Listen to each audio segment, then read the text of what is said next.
ሰላም ጤና ይስጥልን የተከበራችሁ ተመልካቾቻችን እንደምን ሰነበታችሁ። ዛሬ ህዳር 26 ቀን ዕለተ አርብ ከሰዓት በኋላ የሰሞነኛ ዝግጅታችን ነው። እንደተለመደው ዛሬም የተመራረጡ ርዕሰ ጉዳዮችን ከሀገር ውስጥና ከባህር ማዶ ወደ እናንተ የምናደርስ ይሆናል። ተስፋውን ታምርና ዘመኑ ታደለ ከሌሎች ባልደረቦቻችን ጋር በጋራ በመሆን መረጃዎችን እያጋራናችሁ ቆይታ የምናደርግ ይሆናል። አብራችሁን ቆዩ። ዘሜ እንዴት ቆየ? እንዴት ቆየ ታስፈሽ? እንግዲህ በዛሬው ቆይታችንም እንደተለመደው ከሀገር ውስጥም ከውጭም የተለያዩ ጉዳዮችን ነው የምናነሳው። ሶስት የተለያዩ ጉዳዮችን በቆይታችን እናነሳለን። የመጀመሪያ ጉዳያችን አድርገን የምናነሳው እንግዲህ ከሰሞኑ ዓለም አቀፍ የአካል ጉዳተኞች ቀን ተከብሯል። ስለዚህ ይህንን ጉዳይ በመጀመሪያ የምናነሳው ይሆናል ማለት ነው። አዎ፣ ከዚያ በኋላ ደግሞ የአካል ጉዳተኞችን ቀን በተመለከተ መረጃዎችን ካነሳን በኋላ እንዲሁ ከሀገር ውስጥ የምንመለከተው ጉዳይ የ20ኛውን የብሔር ብሔረሰቦች ቀን በዓል መከበር በተመለከተ መረጃዎችን እናጋራለን። በአማራ ክልል ከሰሞኑ 20ኛው የብሔር ብሔረሰቦች ቀን የማጠቃለያ መርሃ ግብር ተካሂዷል። ይህን የተመለከተ ጉዳይም ይዘናል። ከውጭም እንደዚሁ እንግዲህ ከሰሞኑ የኔቶ አባል ሀገራት የውጭ ጉዳይ ሚኒስትሮች በብራሰልስ ተሰብስበው ነበር። ስለዚህ ይህንን ስብሰባ በተመለከተና ያሳለፏቸውን ውሳኔዎች የስብሰባውን አንደምታ ወደ መጨረሻ አካባቢ የምናነሳው ሌላኛው ርዕሰ ጉዳያችን ይሆናል። ተስፋው መልካም፣ ወደ ቀዳሚው ርዕሰ ጉዳያችን እንመለስ። እንግዲህ ከሰሞኑ ዓለም አቀፉ የአካል ጉዳተኞች ቀን በሀገራችን ለ33ኛ ጊዜ በዓለም አቀፍ ደረጃ ደግሞ ለ34ኛ ጊዜ ተከብሯል። በሀገራችንም በተለያዩ አካባቢዎች ሲከበር ነበረ። የማጠቃለያ ዝግጅቱ እንግዲህ ህዳር 24 ቀን እንደ ሀገር በአጠቃላይ ተከብሯል። በአማራ ክልልም በተለያዩ ተቋማት በተለያዩ ዝግጅቶች ሁነቱ ሲከበር ነበርና ይህን በዓል ለማክበር ታሳቢ ሲደረግ የራሱ የሆነ መሪ መልእክት ያለው ወይም ሀሳብ ያለው ነው።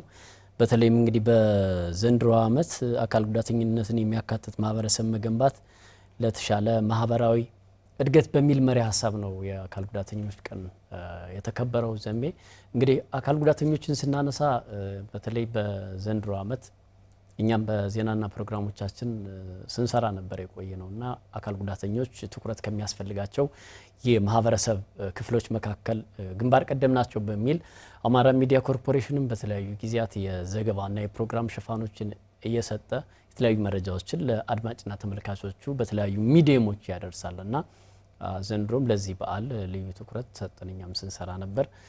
በተለይም የአካል ጉዳተኞች ሁለንተናዊ ተጠቃሚነት አልተረጋገጠም በሚል የተለያዩ ጥያቄዎች ሲቀርቡ ነበር በተለያዩ የህብረተሰብ ክፍሎች በተለይ በአካል ጉዳተኞች በኩልና ዘርፈ ብዙ ችግሮች እንዲፈቱ ሚዲያው ግንባር ቀደም ሆኖ እየሰራ ይገኛል። አዎ እንግዲህ ከ1992 ዓመተ ምህረት ጀምሮ የተባበሩት መንግስታት ድርጅት በጠቅላላ ጉባኤ ከወሰነበት ጊዜ ጀምሮ ነው በዓሉ እየተከበረ ያለው። ይሄ በዓል እንግዲህ ዕለታዊ በዓል ህዳር 24 ከሚከበረው ዓመታዊ በዓል ነው። ግን ዓመታዊ በዓሉ ለሌሎች አካል ጉዳተኞችን በሚመለከት ለሚሰሩ ዓመቱን ሙሉ ለሚሰሩ ሌሎች ስራዎች እንደመነሻ ሆኖ የሚያገለግል ነው። እለቱ ከሁነትነት ባሻገር የሚታይ ነው ማለት ነው። ዝም ብሎ ዕለታዊ በዓል ሆኖ ተከብሮ የሚያልፍ አይደለም። ሌሎች ዓመቱን ሙሉ አካል ጉዳተኞችን በተመለከተ ሊሰሩ የሚችሉ ስራዎች መሰረት የሚጣልበት የግንዛቤ ማስጨበጥ ስራዎች የሚሰራበት በዓል ነው የሚሆነው። እንግዲህ የዘንድሮው በዓልም ከመሪ መልእክቱ ጀምረን ስንመለከተው አንተም እንዳነሳው አካል ጉዳተኞችን የሚያካትት ማህበረሰብ ለተሻለ ማህበራዊ እድገት በሚል ነውና በማህበረሰብ ውስጥ አካል ጉዳተኞች የሚኖራቸውን ሚና በተመለከተ ሰፊ የግንዛቤ ማስጨበጫ ስራ ሊሰራበት የሚችል ነው። እንግዲህ ሀገራችን ውስጥ ዘንድሮ ለ33ኛ ጊዜ ነው የሚከበረው። እንግዲህ የተባበሩት መንግስታት ድርጅትን ዲክላሬሽን ካጸደቁ የዓለም ሀገራት መካከል እነሱን በተመለከተ አንደኛዋ ኢትዮጵያ ነችና ኢትዮጵያም ከተቀበለችበት ጊዜ ጀምሮ እየተከበረ ነው ያለው። እንግዲህ የአካል ጉዳተኞች በኢትዮጵያም ሰፊ ቁጥር ያላቸው ቁጥሩን በቀላል የሚገለጽ አይደለም። እንደውም የዓለም ጤና ድርጅት ወደ 17.6% አካባቢ ይሆናል ድርሻው የሚል መረጃ አለው በዓለም ጤና ድርጅት መረጃ መሰረትና ይሄ ቁጥር ቀላል የሚባል ቁጥር አይደለምና ስለዚህ ይህንን ያላካተተ እንቅስቃሴ ሊኖር አይችልም ማለት ነው። ስለዚህ ይሄኛው በዓል አካል ጉዳተኞችን በተመለከተ የወጡ ህጎች እንዴት ሊተገበሩ ይችላሉ ወይም ደግሞ እነሱን ያላካተቱ ህጎች እንዴት እንደ አዲስ ሊረቀቁ ይችላሉ የሚል ሀሳቦች ውይይቶች የሚደረጉበት ምክክሮች የሚደረጉበት የሚመለከታ ማህበረሰቡ ጋር ብቻ ሳይሆን የሚመለከታቸው መንግስታዊ የሆኑ ተቋማትም አሁን የዘንድሮ በዓለም በአካል ጉዳተኞች ፌዴሬሽን ይሄ ተቋሙ ቀጥታ በሚመለከተው በሴቶች ህጻናትና ማህበራዊ ጉዳይ ቢሮ በኩል ብቻ ሳይሆን አሚኮን ጨምሮ ሌሎችም ተቋማት ጉዳይ ብለው የሚያከብሩት የሚይዙት በህጋቸው በመመሪያቸው በደንባቸው እነሱን አካተው እንዲሰሩ በሚያደርግ መንገድ ነው በዓሉ ሲከበር የሰነበተው።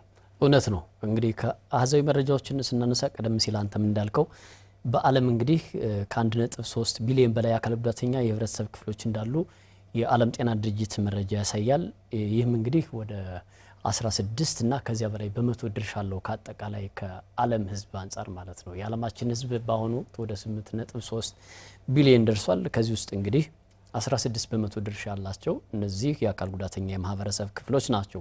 ወደ ሀገራችንም ስንመጣ ወደ 20 ሚሊዮን አካባቢ የሚጠጉ የአካል ጉዳተኞች እንዳሉ ከሰራተኛና ማህበራዊ ጉዳይ ሚኒስቴር የወጡ መረጃዎች ያመላክታሉ።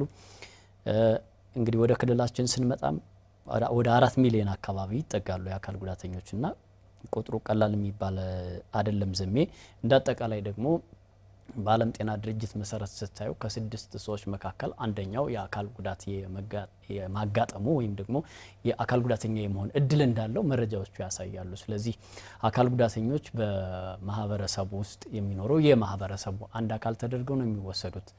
እንግዲህ ኢትዮጵያም በተባበሩት መንግስታት ድርጅት አባል ሆና ያጸደቀቻቸው የተለያዩ ህጎች አሉ። አንተም እንዳልከው ከአካል ጉዳተኞች አንጻርም መከበርና መፈጸም ያለባቸው ነገር ግን ህግ ላይም ተቀምጠው ያልተፈጸሙና ተግባራዊ ያልሆኑ ድንጋጌዎች እንዳሉ ይስተዋላልና አንደኛው ይህንን በዓል በየዓመቱ ማክበር ያስፈልገበት ዋናው የተለያዩ ምክንያቶች አሉ። ቀደም ሲል ከሁነት ባለፈ እንዳልከው ማለት ነው። የመጀመሪያው እንደ ሀገር አካታች ማህበረሰብ ለመፍጠር የሚደረገውን ጥረት ለማገዝ ነው። እንግዲህ አካል ጉዳተኞችን በትክክል ታሳቢ ያደረገ የህግ ማዕቀፎች በማህበራዊ በኢኮኖሚያዊና በፖለቲካዊ ዘርፎች ታሳቢ ያደረጉ ህጎችና ማዕቀፎች ተግባራዊ እንዲደረጉ ይህንን ለማሳሰብና ክትትልና ቁጥጥር ድጋፍም እንዲደረግ ይህን ለማሳሰብ ታሳቢ ተደርጎ የሚከበር ነውና እነዚህ አካል ጉዳተኞች በሁለንተናዊ መንገድ ተጠቃሚ የሚያደርግ ተጨባጭ ለውጥ እንዲመጣ ለማስቻል ያለመ ውይይት ነው የሚደረገው። በተለይም በግንዛቤ ደረጃ በማህበረሰቡ በኩል ያሉ ዝንፈቶች አሉ። እነዚያን ዝንፈቶች ደግሞ ማስተካከል የሚቻለው እንደዚህ አይነት መድረኮችንና የውይይቶችን በማካሄድ እንደሆነ ይታመናል። ከዚህ አንጻር ይህ የአካል ጉዳተኞች ቀን ታስቦ ውሏልና ከዚህም ባለፈ የህግ ማዕቀፎች የሚፈተሹበት ክፍተት ያለባቸው አሰራሮችም ደግሞ እንዲስተካከሉ ሀሳብ የሚንሸራሸርበት መድረክ እንደሆነ ነው የሚነሳው በተለያየ ጊዜ። እንግዲህ መሬት ላይ በተለይ የወጡ ህጎች ዓለም አቀፍም ሀገር አቀፍም አህጉር አቀፍም ህጎች አሉ። እነዚህ ህጎች ላይ በጽንሰ ሀሳብ ደረጃ በጣም ጥሩ የሚባሉ አካል ጉዳተኞችን ተጠቃሚ ሊያደርጉ የሚችሉ ብዙ ህጎች አሉ። እነዚህን ህጎች መሬት ላይ አውርዶ አካል ጉዳተኞች በተግባር ተጠቃሚ ሊሆኑ የሚችሉበትን እድል ከመፍጠር አንጻር ነው መሰረታዊ ስህተቶች አሉ። አሁን በታህሳስ 2006 እንደ አውሮፓውያን የዘመን ቀመር የጸደቀው የተባበሩት መንግስታት ድርጅት የአካል ጉዳተኞች መብቶች ኮንቬንሽን አለ። ይህንን ኮንቬንሽን ኢትዮጵያን በኋላ ላይ ተቀብለዋለች። 2002 አካባቢ በአዋጅ ቁጥር 676 እየተቀበለችው ነው። እንግዲህ በዓለም አቀፍ ደረጃ የምትቀበላቸው ህጎች ደግሞ የሀገሪቱ የህግ አካል ሆነው እንደሚተገበሩ በህገ መንግስቷ ላይም በግልጽ ያስቀመጠችው ነው። ራሱ የኢትዮጵያ ህገ መንግስትም ላይ ጭምር አካል ጉዳተኞችን በተመለከተ በልዩ ትኩረት መንግስት እንክብካቤ እንደሚያደርግ የሚያመላክቱ ህጎች ተካተዋል። ከዛ በኋላም የአፍሪካ የአካል ጉዳተኞች መብት ፕሮቶኮል ወጥቷል። ኢትዮጵያም ደግሞ በተለያዩ የአሰሪና ሰራተኛ በተመለከተ ባወጣቻቸው በልዩ ሁኔታም ጭምር የአካል ጉዳተኞችን የስራ ስምሪት በተመለከተ ያወጣቻቸው በተለያዩ አመታት ያወጣቻቸው ህጎች አሉ።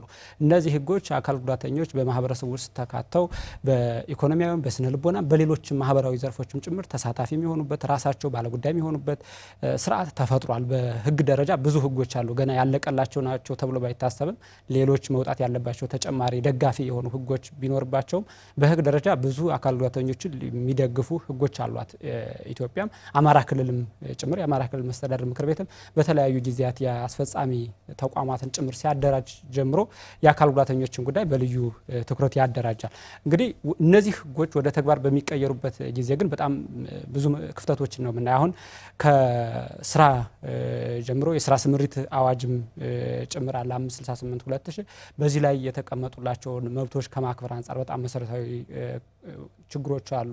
ለምሳሌ ከተሰጧቸው መብቶች መካከል አንደኛው የትኛውም ክፍት የስራ ቦታዎች ላይ በተለየ ሁኔታ የስራ ባህሪው የሚከለክላቸው ካልሆኑ በስተቀር አካል ጉዳተኞች እንደ ማንኛውም የማህበረሰብ ክፍል እኩል የመወዳደር እኩል እድል የማግኘት መብት አላቸው። የሚከለክላቸው ማስገዳጅ የሆኑ ለምሳሌ እነዚህ ወታደራዊ የስራ እድሎች አይነት የፖሊስ አይነት የስራ እድሎች እነሱ ካልሆኑ በስተቀር አካል ጉዳተኞችን ያገለለ የስራ ቅጥር ማውጣትም ይከለከላል፣ በህግም ጭምር ያስጠይቃል። ከዚህም አልፎ ለምሳሌ በውድድር መካከል ተቀራራቢ የሆነ ውጤት ወይም ከሌሎች ጋር ተወዳድረው እኩል አካባቢ የሆነ ውጤት የሚያገኙ ከሆነ ቅድሚያ የማግኘት መብትም ጭምር በህግ ደረጃ ተሰጥቷቸዋል።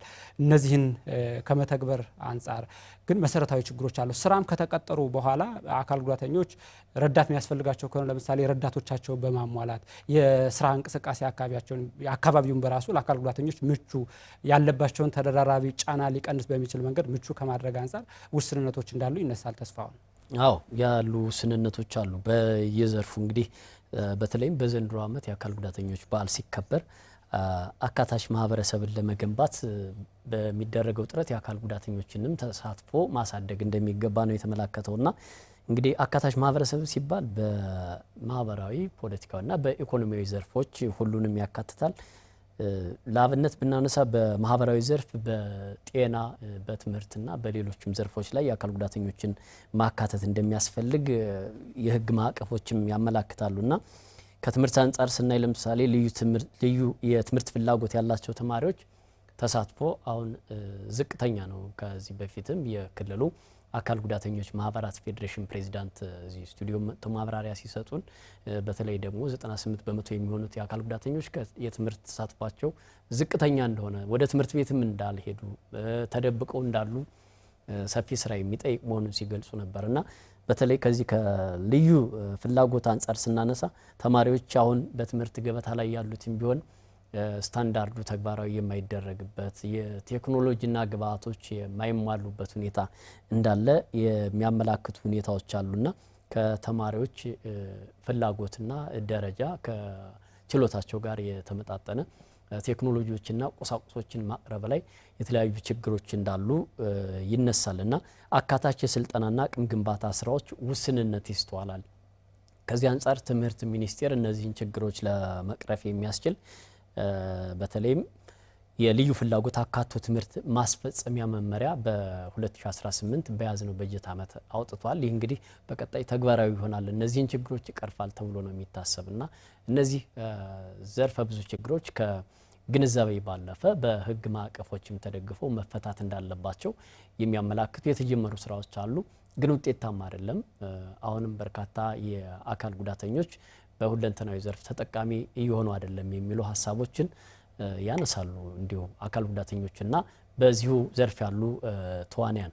እስኪ ዘሚ እንግዲህ ወደ ሌላው ሀሳባችን ከመሄዳችን በፊት ከሰሞኑ እንግዲህ ቀደም ሲልም እንዳነሳ ነው የአካል ጉዳተኞች ቀን ተከብሮ ውሏልና በዚህ በተከበረበት ሰዓት ደግሞ የተለያዩ ማህበረሰብ ክፍሎች የተለያዩ የመንግስት የስራ ኃላፊዎች ተገኝተዋልና ምን ይመስል ነበር፣ ምን መልእክቶች ተላለፉ የሚለውን ተከታትለን ስንመለስ ሌሎች ሀሳቦች እናነሳለን። በተለይ አካል ጉዳተኞች ላይ የወጡ የህግ ድንጋጌዎችን የምናስተዋውቅበት መሻሻል የሚጠበቅባቸው የአካል ጉዳተኞች ህጎች ካሉ እነሱ እንዲሻሻሉ ጥያቄ የምናቀርብበት ወደ ማህበረሰቡ ውስጥ ንቅናቄ የምንፈጥርበት በዓል ነው። እንግዲህ ከ33 ዓመት ሆኗል በዚች ሀገር ላይ የአካል ጉዳተኞች ቀን ማክበር ከጀመርን። ከዚህ በፊት እንግዲህ ስለኛ የሚያወራው ሌላው አካል ነበረ። እንደዚህ አይነት የአካል ጉዳተኞች ቀን ሲከበር ምናልባት የሚመለከተው ተቋም የአካል ጉዳተኞችን ኃላፊነት የተሰጠው ተቋም በጎ አድራጎት ድርጅቱ ላይ የሚሰሩ ሰዎች ካልሆኑ በስተቀር አካል ጉዳተኞች በቀጥታ ሀሳባቸውን የሚገልጹበት ጥያቄያቸውን የሚያቀርቡበት ጊዜ አልነበረም። በየዓመቱ የአካል ጉዳተኞች ቀን መከበሩ በአጠቃላይ በአካል ጉዳተኞች ውስጥ ንቅናቄ እንዲፈጥር ድሉን ፈጥሯል። የአካል ጉዳተኞችን አካታችነት ለማረጋገጥ በርካታ እርምጃዎች እንደ ክልል እየተወሰዱ ያለበት ሁኔታ አለ። የመጀመሪያው በተለይ በክልሉ ውስጥ የሴቶች፣ የህፃናት፣ አካል ጉዳተኛ፣ አረጋውያን ጉዳይ በሁሉም ተቋማት ላይ አካተው መተግበር መስራት እንዳለባቸው እኩል እንደ ማንኛውም ማህበረሰብ ተጠቃሚነታቸው እንዲረጋገጥ ተቋማት በእቅዶቻቸው ዙሪያ ላይ በሚሰሯቸው የፕሮጀክት የልማት ስራዎቻቸው ላይ በሚያወጧቸው የህግ ማዕቀፎች ዙሪያ ላይ ሁሉም ሰው አካቶ የልማቱ ተሳታፊ ተጠቃሚ እንዲያደርጋቸው ከማድረግ አኳያ ነው። በመንግስትም ደረጃ አካታች ማህበረሰብ መገንባት በሚል ትኩረት ተሰጥቶ ትልቅ ስራዎች እየተሰሩ ያለበት ሁኔታ አለ። በዚህ የአካታች የህብረተሰብ ክፍል ስንገነባ አንዱ አካል ጉዳተኞች እንዳይረሱ እንዳይረሱ እንዳይዘነጉ በዛው ውስጥ እኩል በኢኮኖሚውም በማህበራዊም በፖለቲካውም ተሳታፊና ተጠቃሚ እንዲሆኑ ለማስገንዘብ ትልቅ ትኩረት ተደርጎ ነው የሚከበረው ማለት ነው። ተመልሰናል። የተወደዳችሁ ተመልካቾቻችን እንግዲህ ተስፋውን ቀደም ሲል ስታነሳው እንደነበረው የበዓሉ ተሳታፊዎችም ከፍተኛ የስራ ኃላፊዎች የአማራ ክልል የአካል ጉዳተኞች ፌዴሬሽንም ከሴቶች ህጻናትና ወጣቶች ማህበራዊ ጉዳይ ቢሮ የመጡት የስራ ኃላፊዎችም ሲያነሱት እንደነበረው እንግዲህ በዓሉ በተለይ አካል ጉዳተኞች የሚፈልጉትንም ነገር ስለነሱ ጉዳይ መስተካከል ያለባቸውን ጉዳዮች ለሚመለከታቸው ኃላፊዎችም ለማስረዳት እንደዚህ ያሉ በዓሎች ከፍ ያለ ሚና አላቸው። እንግዲህ መጀመሪያም አካባቢ ስናነሳ እንደነበረው አካል ጉዳተኞች በራሳቸው የተለየ መሰጠት ያላቸው ይኖራሉ። ያንን መሰጠት ማወቅ ማጥናት፣ ያንን በስልጠና መደገፍ ይጠበቃል። የሙያ ትምህርቶች ያስፈልጓቸዋል። እንደ ማንኛውም የህብረተሰብ ክፍል መደራጀት መቻል አለባቸው። የስራ እድል ሊፈጠርላቸው ይገባል። በተለይ እዚህ ሙያ ክህሎት አካባቢ ያላቸውን ልክ ሌሎች ታዳጊዎች ላይ ሌሎች የህብረተሰብ ክፍሎች ላይ እንደሚሰራው ተሰጧቸውንም ጭምር ለይቶ እዛ አካባቢ ኢንቨስት ማድረግ ከማህበረሰቡም ይህንን ጉዳይ ከሚያስተባብሩ የመንግስት ተቋማትም የሚጠበቅ ከፍተኛ የስራ ኃላፊነት ነው። ከህግ ጋር የተያያዙ ያላቸውን መብት እንዲጠበቁ በማድረግ በኩልም ጭምር ትልቅ ስራ ይጠበቃል። ከዚህ ጋር ተያይዞ ለምሳሌ ከጤና አገልግሎት ጋር በተያያዘ የሚነሳ ነገር አለ። አሁን አንዳንዶቹ ካስተሳሰቡ ጋርም ተያይዞ በቂ የጤና ክትትል የማያደርጉ ግን በቀላሉ ሊድኑ የሚችሉ የአካል ጉዳቶችም ጭምር አሉና የአካል የስነ ልቦና ድጋፍ እዚህ አካባቢ ተሐድሶ የሚያስፈልጋቸውን ተሐድሶ መስጠት ይጠበቃል። የፍትህ ተቋማት የህግ ነክ ስራ ላይ ያሉ ተቋማት ደግሞ አንደኛው ራሳቸው ተቋማቱ የአካል ጉዳተኞችን በልዩ ሁኔታ መያዝ መቻል አለባቸው። ለምሳሌ አካል ጉዳተኞች ላይ አካባቢ የሚደርሱ የአስተዳደርም ይሁን ሌሎች የፍትህ መጓደሎችን በተፋጠነ ሂደት መብቶቻቸው ህጎቻቸው የሚፈቅዱላቸዋል። እዚህ አካባቢ እነዚህን መተግበር ያስፈልጋል። በተለይ የአካል ጉዳተኞች ላይ የሚደርሱ በደሎች መደበኛ መብቶቻቸው ብቻ ሳይሆን በደሎችም ጭምር ለጥቃትም ጭምር ተጋላጭ የሚሆኑባቸው እድሎች ስላሉ እንደዚህ ሲሆን ከመደበኛው የፍትህ ስርዓት ወጣ ብሎ በተፋጠነ የፍትህ ስርዓት ጭምር እንዲታዩ የሚያደርጉ ህጎችም ጭምር ወጣውላቸዋል። እነዚህን መተግበር ያስፈልጋል። ከመሰረተ ልማት ግንባታ ጋር ተያይዞ አሁን ብዙ ቦታዎች ላይ ሲቸገሩ እንመለከታለን። እነዚህ መሰረተ ልማቶች የአካል ጉዳተኞችን ጭምር ታሳቢ ያደረጉ መሆን መቻል አለባቸው። ከህንፃ ግንባታ ከመንገድ ስራዎቻችን ከድልድይ ስራዎቻችን ጋር ተያይዞ ለአካል ጉዳተኞች የተመቹ መሆን መቻል አለባቸው የሚለው ይታሰባል። አንደኛው ምክንያቱም አካል ጉዳተኝነት አሁን ምክንያቶች የተለያዩ ናቸው፣ ግን ማንም ሰው አካል ጉዳተኛ ላለመሆን ዋስትና የለውም እና ይህንን ታሳቢ አድርጎ መስራት ይጠይቃል። እዚህ ላይ እንግዲህ አካል ጉዳተኝነት ተፈጥሯዊም ሊሆን ይችላል፣ ሰው ሰራሽም ሊሆን ይችላል። በማንኛውም የእድሜ ክልልና በየትኛውም ጊዜ ሊከሰት የሚችል እንደሆነ ነው መረጃዎች የሚጠቁሙት። ዘሜ እንግዲህ በሁለንተናዊ ዘርፍ አካል ጉዳተኞችን ተጠቃሚ ለማድረግ የተለያዩ ስራዎችን መስራት እንደሚያስፈልግ ነው እየገለጽ ያለው። እንደው ከጤና አኳያም ካነሳው አንጻር በተለይ እንግዲህ የዓለም ጤና ድርጅት መረጃ የሚያመላክተው አብዛኛው አካል ጉዳተኞች ህይወታቸው የሚያልፈው ወደ 20 ዓመት አካባቢና ከዛ በታች እንደሆኑ ነው መረጃዎች የሚያመላክቱትና እንግዲህ ችሎታቸውን ሳይጠቀሙ በለጋ እድሜያቸው ህይወታቸው የሚያልፍ መዳን እየቻሉ ታክሞ መዳን እየቻሉ በማህበረሰቡ ገዛ ማድረግ እየተቻለ ግን በለጋ እድሜያቸው ህይወታቸው እንደሚያልፍ የሚያመላክት ነው። ይሄ ማለት በጤናው ዘርፍም ቢሆን እንክብካቤና ተሳትፏቸው ዝቅተኛ እንደሆነ የሚያመላክት ነው። ያም ከግንዛቤ ጋር ተያይዞ የሚመጡ ችግሮች አሉ። ሲሄዱ ውጤታማ የሆነ የጤና ተደራሽና ውጤታማ የሆነ የጤና ስርዓት አለመኖሩንና በአገልግሎቱ ዘርፍ በኩልም ያን ያክል ትኩረት ተሰጥቷቸው የጤና እንክብካቤ እንደማይደረግላቸው የሚያመላክቱ መረጃዎች ናቸው። እንግዲህ ከዚህ አንጻር ብዙ ጊዜ የአካል ጉዳተኞች የሚያጋጥማቸው የጤና እክል ተላላፊ ያልሆኑ በሽታዎች ናቸው። ብዙ ጊዜ እንደ ድብርት እንደ ስኳርና የመሳሰሉት ተላላፊ ባልሆኑ በሽታዎች ተጠቂ የሚሆኑበትና በጤናው ዘርፍም በቀላሉ ድነው ያላቸውን እምቅ ችሎታም ራሳቸውንም ለውጠው ማህበረሰቡን መጥቀም የሚችሉበት ሁኔታዎች እንዳሉ ያመላክታል።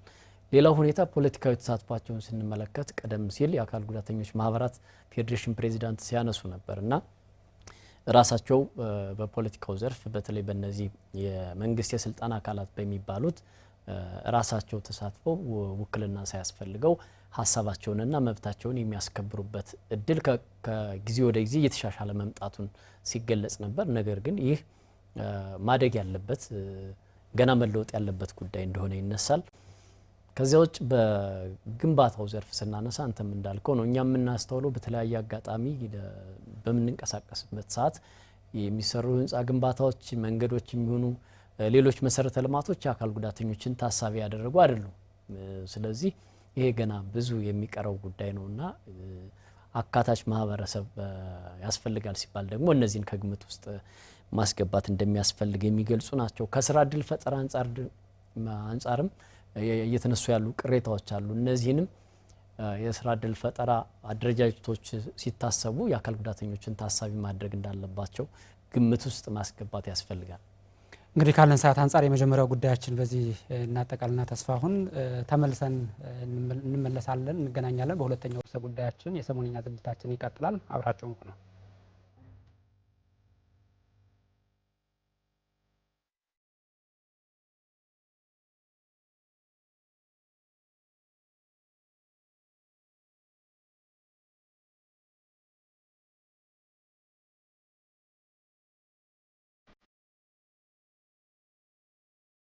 የተከበራችሁ ተመልካቾቻችን አሁንም ከናንተ ጋር ነን። ሰሞነኛ መሰናዷችን ወደ እናንተ መድረሱን ቀጥሏል።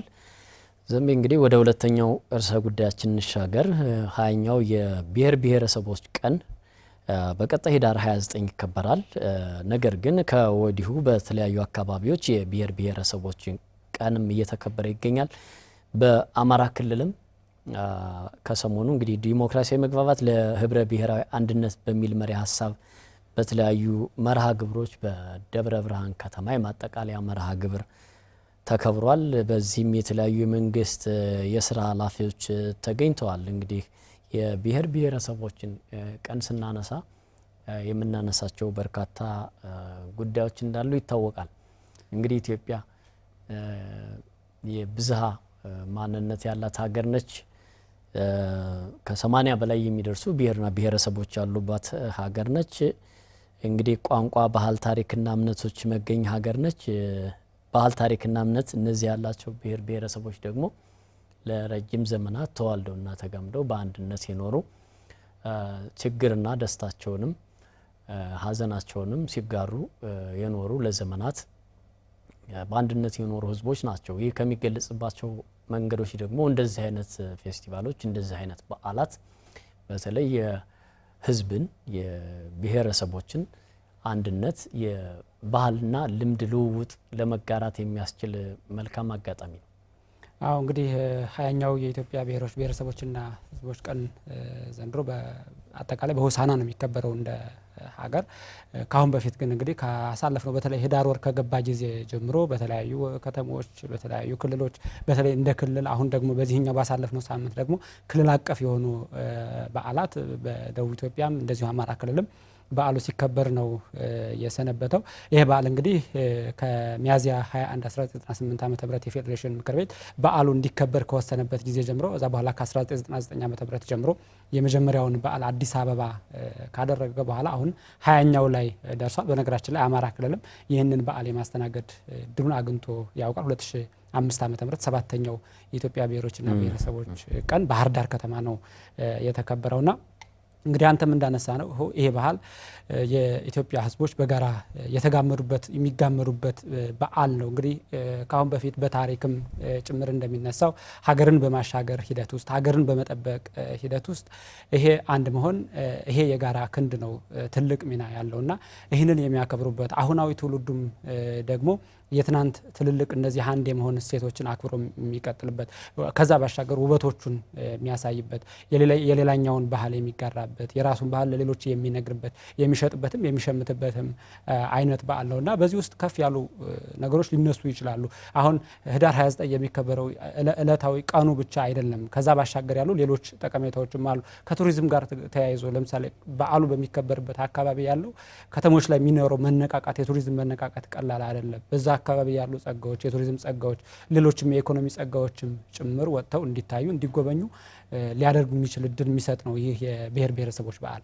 አዎ እንግዲህ የኢትዮጵያ ህዝብ ዳር እስከ ዳር በጥብቅ የሚቆራኝባቸው ራሱን የቻለ የጋራ እሴቶች ባለቤት በመሆኑና እነዚህ እሴቶች እንግዲህ በኢትዮጵያዊነት ጠንካራ መሰረት ላይ እንዲቆም ያደረጉ እንደሆነ በተለያየ ታሪክ አጋጣሚ ይታወቃልና እነዚህ ባህላዊ እሴቶቻችን እና ልምዶቻችን ደግሞ በተለይ መጠቀም ላይ ትኩረት ሰጥቶ መስራት ያስፈልጋል። አሁን ሌሎች ሀገራትም በጣም ከኛ በላይ ብዙ ብሔርና ብሔረሰቦች ያላቸው ህዝቦች አሉ። እነ ኬንያን ብናነሳ እነ ህንድን ብናነሳ በጣም ብዙ ብሔር ብሔረሰብ ያላቸው ሀገሮች ናቸው እና ያንን ደግሞ ውበትና ጌጥ አድርገው የጥንካሬያቸው ምንጭ አድርገው ሲጠቀሙበት እናስተውላለን። የገቢያቸው ምንጭ አንተ ቀደም ሲል እንዳነሳው ለቱሪዝም የገቢ ማስገኛ በማድረግ ሲጠቀሙበት እናስተውላለን እና ይህንን ብዝሃ ማንነት በልዩነት ውስጥ ያለውን ውበት ደግሞ አጉልቶ ማውጣትና የገቢ ምንጭና የአንድነታችን የጥንካሬ ማሳያ አድርጎ መጠቀም ያስፈልጋል። እስካሁን ያሉት ባህላዊ ትውፊቶቻችን፣ ልምዶቻችን፣ ቅርሶቻችንን፣ ታሪኮቻችንን እየተጠቀምንባቸው እንዳልሆነ የተለያዩ የጥናት ባለሙያዎችና ምሁራን ይገልጻሉ። ስለዚህ እንደዚህ አይነት ይህንን ውበታችንን ገልጦ ማሳየት በዓለም አቀፉ መድረክና ደግሞ የገቢ ምንጭ ማድረግ ያስፈልጋል። አዎ እንግዲህ ቀኑን ስናነሳ ከህዳር 29 ቀን የሚከበር አንድ ቀን ብቻ አይደለም። አሁን አማራ ክልልም ለምሳሌ ሲከበርበት የቆየን መንገድ ስንመለከት ሌሎች ተጓዳኝ ስራዎች አሉ ሌሎች ክልሎች ላይ። አንደኛው አሁን የብሔር ብሔረሰቦች ቀን ሰፊ የጥናትና ምርምር ማዕከል ሆኗል። በየጊዜው የተለያዩ አውደ ጥናቶች ይቀርባሉ፣ ምርምሮች ይቀርባሉ። እነዚህ ምርምሮች በተለይ እነዚህ ሀገር በቀል እውቀቶች ላይ መሰረት ያደረጉ ሀገር በቀል ስርዓቶች ላይ እንዳለው ሀገርን ያሻገሩ ብዙ የኢትዮጵያ ስርዓቶች አሉ፣ ባህላዊ ስርዓቶች አሉ። እነዚህ ስርዓቶች በጥናትና ምርምር እየተደገፉ የሚቀርቡበት አውደ ጥናቶች አሉ። በጣም ሰፊ የበጎ ፍቃድ ስራዎች የሚሰሩበት ሆኗል። አሁን ይህኛውን ዓመት በዓሉን እንኳን ስንመለከተው በተለያዩ አካባቢዎች የደም ልገሳዎች ሲካሄዱ ነበር። ቀኑን አስመልክቶ ሌሎች የበጎ አድራጎት ስራዎችም የቤት ጥገናን ጨምሮ ሲሰሩ ስንመለከት ነበርና ከዚህ አንጻር ካየነው በዓሉ ከፍ ያለ ሚና ይኖረዋል። ከዚህም ባሻገር አሁን ደግሞ የዲፕሎማሲ ምድል ይዞ እየመጣ ነው። አሁን ስንመለከት እንደነበረው በየኤምባሲዎችም ጭምር በዓሉ መከበር ጀምሯል እና ኤምባሲዎች አካባቢ ያለው ትልቁ አቅም ዲፕሎማሲ ነውና ለዲፕሎማሲ እድል የፈጠረ ሆኗል። አሁን በከተሞች አካባቢ መሰረተ ልማቶችን ለማሟላት ይህ መነቃቃት የከተሞችን መነቃቃት ለመፍጠር የብሔር ብሔረሰቦች ቀን ትልቅ ሚና እያሳየ ነው። አሁን በተለይም ከዜጎች ፍትሐዊና እኩል ተጠቃሚነት አንጻር መሰራት የሚያስፈልጋቸው ጉዳዮች ይኖራሉ። ከዚህ ባለፈ እነዚያንም አጠናክሮ ማስቀጠል ያስፈልጋል ብዬ አስባለሁ። ማህበራዊና ኢኮኖሚያዊ ፖለቲካዊ ትስስሮችንም ያጠናክራል ይህ በዓል እንዳልከው። በተለይም ወደፊት እነዚህ አውደ ጥናቶችና ሲምፖዚየሞች እየተካሄዱ የሀገሪቱን ባህል እና ታሪክ ልምድ የመግለጥ ስራዎችም በአጠናክሮ ማስቀጠል ያስፈልጋል ብዬ አስባለሁ። ዘሜ ያው ጥልቅ ባህልና ታሪክ ያላት ሀገር ስለሆነች ይህንን መጠቀምና ወደ ተግባር ማስገባት ያስፈልጋል። ዝም ብሎ ታሪክና ባህል ልምድ ለማለት ብቻ ሳይሆን ከዚህም ደግሞ የሚገኘውን ጥቅም ማግኘትም ያስፈልጋል። ይህንንም አጠናክሮ ማስቀጠል ያስፈልጋል ብዬ አስባለሁ። እስኪ ወደ እውነቱ እንመለስ። እንግዲህ ከሰሞኑ በአማራ ክልል በደብረ ብርሃን ከተማ 20ኛው የብሔር ብሔረሰቦች ቀን የበዓል ተከብሯል። የመንግስት የስራ ኃላፊዎችም በዚያ ያስተላለፉትን መልእክት ተከታትለን ስንመለስ ሌሎች ሀሳቦችን የምናነሳ ይሆናል። አብራችሁ ቆዩ። በከተማችን የብሔር ብሔረሰቦች እና ህዝቦች በታሪካቸው፣ በቋንቋቸው፣ በሃይማኖታቸው፣ በባህላቸውና በማንነታቸው የሚከበርበትና የሚገለጽበት ቀን ነው። በከተማችን እየተሰሩ ያሉና የታቀዱ ተስፋ ሰጪ ፕሮጀክቶች ጠንካራ የሚያደርግ ስርዓት መገንባታችን መሆኑን የሚያረጋግጥ ነው። አማራ ክልል በተፈጥሯ ህብረ ብሔራዊ ክልል ስትሆን በውስጧም የኦሮሞ ብሔረሰብ፣ የዋግ ህምራ፣ የአዊ፣ የአርጎባ፣ የቅማንት ብሔረሰቦችና ሁሉም ብሔረሰቦች ተዋልደው ተጋምደው የሚኖሩባት ህብረ ብሔራዊ ክልል ናት።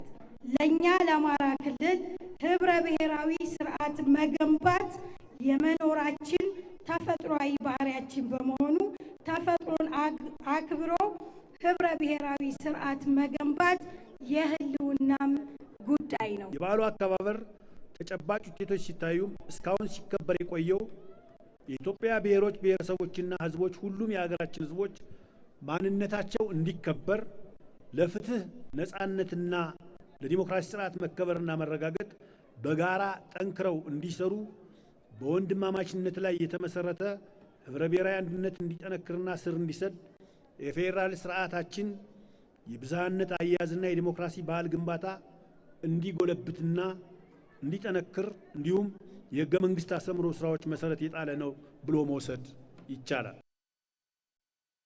ተመልሰናል ተመልካቾቻችን። የሰሞንኛ ዝግጅታችን አሁንም እንደቀጠለ ነው።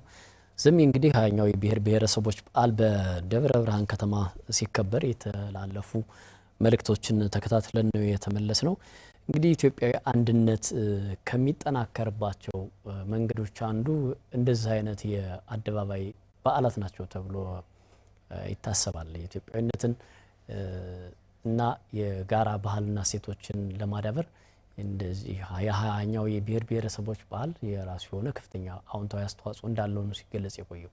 አዎ ከበዓሉ ላይ የተሳተፉትን ስንመለከት ነበር። አንደኛው የበዓሉ ዓላማ እንግዲህ ትስስር መፍጠር ነው። አዲስ ትስስር አይደለም፣ ግን ትውልዱ ደግሞ በየዘመናቱ የራሱን ትስስር እየፈጠረ የሚሄድበትን እድል የሚፈጥር ነው ይሄኛው የብሔር ብሔረሰቦች ቀንና አሁን የአማራ ክልል ላይ በተከበረው የማጠቃለያ በዓል ላይም የሌሎች ክልሎችን ተሳታፊዎች ጭምር እያየን ነበር። እንደ ክልል ነው የማጠቃለያ በዓሉ የተከበረው። ነገር ግን ከተለያዩ የአገሪቱ አካባቢዎች የመጡ ተወካዮችም በዓሉ ላይ ሲሳተፉ እያየን ነበር። እንግዲህ የብሔር ብሔረሰቦች ቀን የፊታችን ህዳር 29 ነው የሚከበረው። በተለያዩ ክልሎች የማጠቃለያ በዓላቱ እየተከበሩ ነው ዛሬን ጨምሮ ማለት ነው። ከዚህ በኋላ በጋራ ደግሞ ሌላው የማጠቃለያ ዝግጅት እንደ ሀገር የሚከበርበት ይሆናል ማለት ነው። እንግዲህ የብሔር ብሔረሰቦችን ቀን በተመለከተ ሀሳባችንን እዚህ ላይ ገታ እናደርግና ወደ ሌላኛው ጉዳያችን ነው የምናልፈው። ከመሸጋገሪያ በኋላ ተመልሰን እንገናኛለን። አብራችሁ ሆኑ።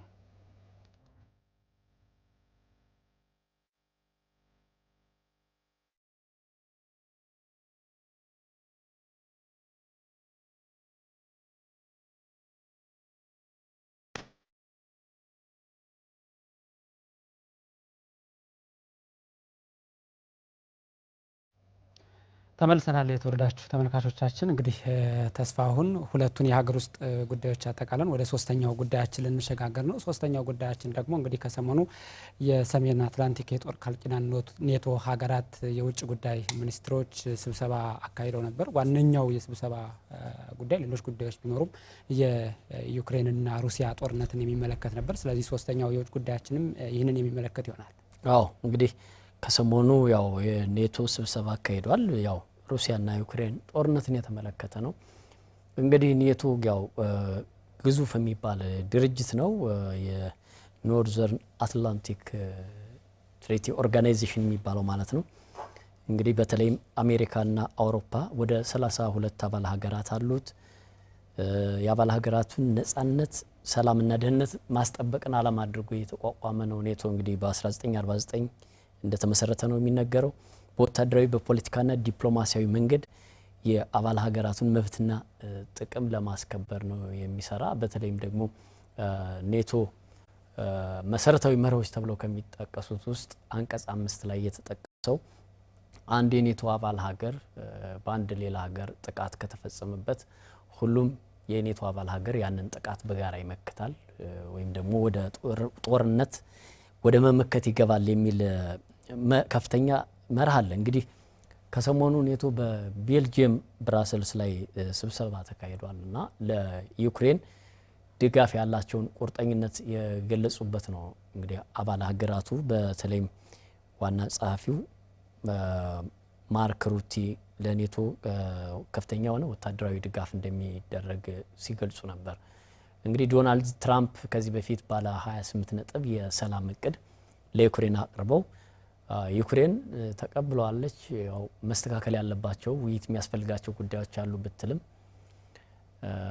ወደ ሩሲያ ደግሞ ከሰሞኑ እንግዲህ አሜሪካ ልኡኮቻቸውን ወደ ፕሬዚዳንት ቭላዲሚር ፑቲን ልካለች።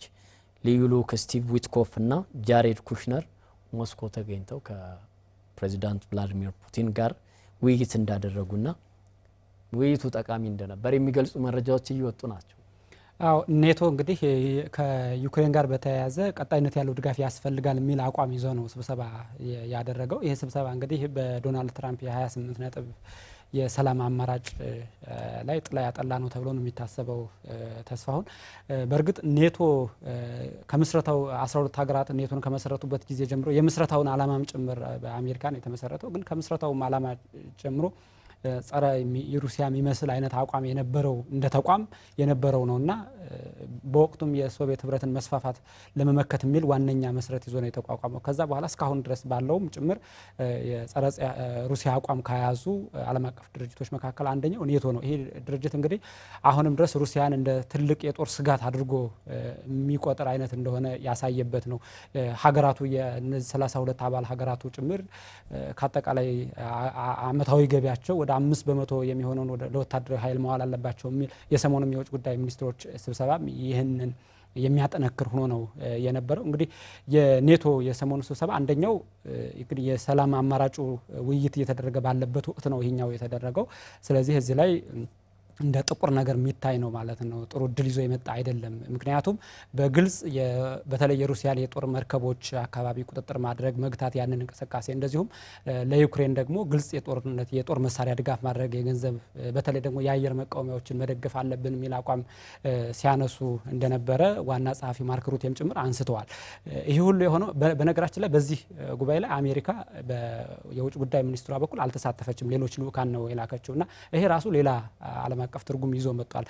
ምን እየሆነ ነው የኃይል አስተላለፉ? እንደምታውቀው እንግዲህ ጦርነቱ አሁን ለ4 ዓመት እየተጠጋ ነው ያለው። በዚህ ውስጥ የዓለምን የኃይል አስተላለፍ መልክ የቀየረ እንደሆነ ይታወቃል። አሜሪካ አሁን በሩሲያና በዩክሬን ጦርነት መካከል እየያዘችው ያለው አቋም ምንድን ነው? በተለይ የማርኮ ሩቢዮ አለመሳተፍ እዛ ጉባኤ ላይ በትልቁ ጥያቄ እያነሳበት ነው ያለው።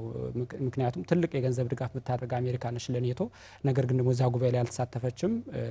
ስለዚህ ይሄኛው ምንድነው ችግሩ የሚል ነገር ብዙ ተንታኞች እያነሱት ነው። ተስፋሁን ከዛ በኋላም ደግሞ እንደዚሁ ከፑቲን ጋር መልእክተኛ ልከው ደግሞ ትራምፕ ውይይት አድርገዋል። ነገር ግን ትራምፕ በራሱ ምንድነው ተስፋ የቆረጡ የሚመስል አይነት ነገር አለው። ምክንያቱም የላኳቸው ወደ ፑቲን የላኳቸው መልእክተኞች ሲኒየር ፖለቲከኞች አይደሉም የሚል ነገር አንደኛውም ኢንቨስተር ናቸው፣ በሪል ስቴት ላይ የተሰማሩ ናቸው ዊልኮፍ።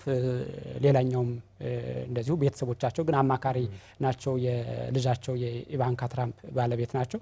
ስለዚህ እነዚህ ወደ ሩሲያ ሄደው ከፑቲን ጋር ትልልቅ ፖለቲካዊ ኢሹዎችን አስወስነው የመምጣት እድል ነበራቸው ወይ የሚለው ጉዳይ በራሱ ዓለም አቀፍ ትንታኔ መስክ ነው እየተነሳ ነው ያለው። ግን ትልቁ ነገር በዚህ ሂደት ውስጥ ኔቶ አሁንም ጭምር የሩሲያና የዩክሬን ጦርነት እንዲቀጥል ሌላ እድል እየከፈተ ነው የሚል ነገር እየተነሳ ነው። አዎ በጣም አወዛጋቢ ጉዳዮች እየመጡ ነው። በተለይም ከዚህ በፊት ኔቶን ጨምሮ ሌሎችም የአውሮፓ ሀገራት ለዩክሬን ያለ የሌለ ዘመናዊ መሳሪያዎችን ድጋፍ ሲያደርጉላት ነበር።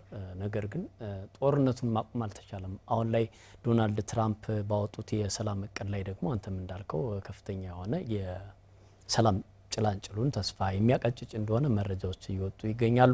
እንግዲህ ፑቲንም ከሰሞኑ ወደ ህንድ አቅንተዋል።